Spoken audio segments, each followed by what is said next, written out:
Iddoon kun Shaashmannee ganda duwwaa afuriiti. Daandii guddicha beete kiristaana yookaan bataskaana takla hamaanoti irraan ol qajeelchu gubbaa jira. Kaarii 500 kunoo manni kun daandii kana irra jira kunoo guddicha kana irra jechuudha akkuma argitan.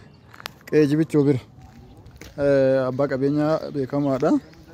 Manni mana addaatti as keessa jira. Kinoo ilaala. Asirraan akkuma qabateen lafti kun aganni bal'atu ilaala.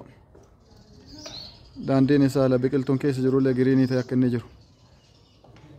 Akka dhaabate kanatti akkanatti jira. Kutaa tokko kun kutaa tokko moo kutaa lama garuu? Guutuun isaa ta'u? Badhaa mulu akka malee.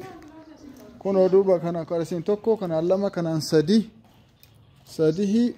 kanaan 4 kanaan 5 kanaan 6 walumaa gala kutaa 10 wayii qaba.